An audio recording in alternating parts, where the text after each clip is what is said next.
we don't want to use Game 7 at home as a crutch. Is this the type of thing where you need to remind your guys of that, or do you think they know it at this point? I think they know it. I mean, we'll talk about it, but, you go back to that Game 6 down there, not being ready to play, then jumping out to a 34-point first quarter, shooting 70% from the field. Granted, we got back in the game, had our chances, and that game got away from us in the fourth quarter. But I think having gone through it, in round one, same scenario on the road, chance to potentially close out an opponent, we'll have to have a much different mindset that we had in San Antonio. That win in Game 4 here, where a lot of people couldn't believe you came back after that overtime, having that win in your back pocket as the last time you played here, how's that help you tonight? I think it helps a lot. I think it also helps knowing that we've won here the last few regular seasons. That was the difference with San Antonio. Like, it was 7 years since we had won in that building. So to have the comfort and confidence of losing a 4 overtime game, a game that we could easily have won, and then coming back and winning a game that no one gave us a chance to win in Game 4, I think gives us confidence coming into this building.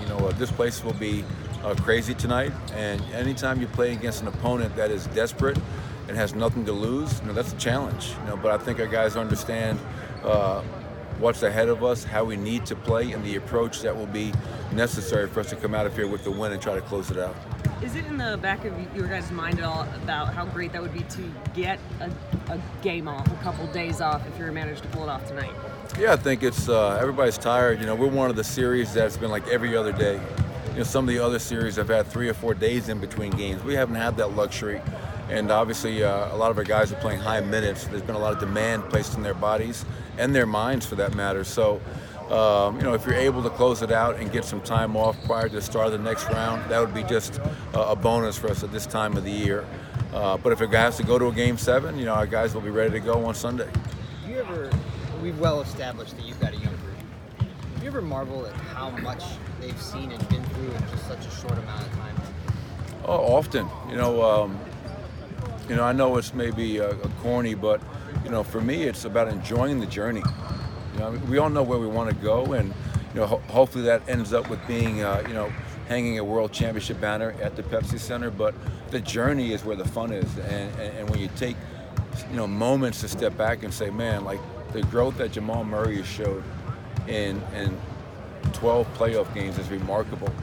For Nikola Jokic to be doing what he's doing in his playoff debut, and I've been around great players, I've never seen anything like it the first go-around. And not just those two, but all of our players. So I often wonder and sit there in amazement of what our young players are doing. And that's why I said the other night that as excited as I am about this group and the moment we're in, I even get more excited about the potential of where we can go because of how young we are and how special this group is. Coach, what do you do they're going to come out with a lot of energy tonight with desperation.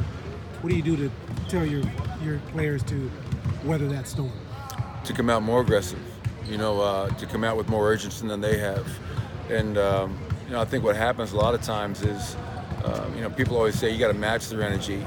Well, I don't want to match anything. I want to exceed it. We know what we're going. We saw this a few weeks ago in San Antonio, a team that was desperate, a team that came out with great urgency, and they won the game.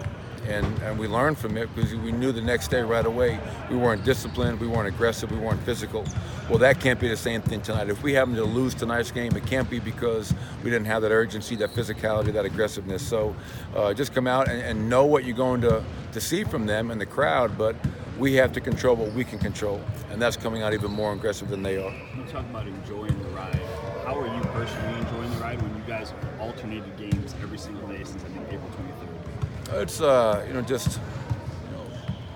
when you can take a moment to think about your group and just looking at the growth of guys, and spending time with them one-on-one and talking to players, and then just whether it's spending time with my wife, my 2 daughters.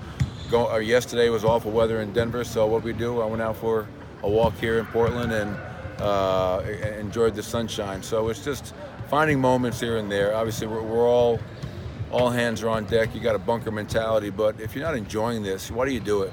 And I've been around coaches before where it was, even after a big win, it was never enjoying the process. And I don't want to be that guy. I want to be a team. You come into this gym this morning, we're going into Game 6. The music is on, guys are light, there's a real positive vibe with that group. And that's what I like. That's why I think we have such a special group of people, and you love going to work every day. Did you choose the Bob Marley music? No, my playlist wasn't on today. You know what I mean? So I don't know who had the reggae playlist, but the guys seemed to like it, and very, very loose, and I think ready for a great challenge tonight. What's your expect playlist? anything differently out of Lillard? No, I think he'll be ultra aggressive. He's even said it after last game. Their backs are against the wall. Their best player is going to look to take over early. We're aware of that. We've played great defense on him throughout the regular season and 5 playoff games. And the reality is tonight's going to be has to be our best defensive effort, not only on him but the rest of their team. That was probably the most disappointing thing in San Antonio in Game 6. They scored 34 points in the first quarter, but they shot 70%. And we could just never get them under control the rest of the night. So that can't be the case tonight. So we're ready to guard Dame, his aggressiveness, trying to take over right away, and give all the other players the necessary due as well. One more. How late, whether you've been a head coach or in all your time as an assistant, how late into a series can a team really adjust? Like, how late have you been in a series where someone's shown you something you never saw before? Good question. Off the top of my head, when you get into Game 6 and 7, I don't think there's a lot you can really do. At that point, you showed a lot of your hands and the cards in your deck, but at the same time, we feel we've seen everything throughout the regular season. 7 games in the first round, into now 6 games tonight. And you talk about some of the potential adjustments they could make, and you try to help you guys be as prepared as possible. But I think the adjustments would be more who teams play and who they don't play. Does a team that's used a certain lineup go away from that because other guys have played better? So do you see more Rodney Hood and Seth Curry tonight? Do you see more Zach Collins, Myers Leonard shooting? Who knows what you'll see, but I think it's not necessarily game plan adjustments. A lot of times it's about personnel adjustments as well.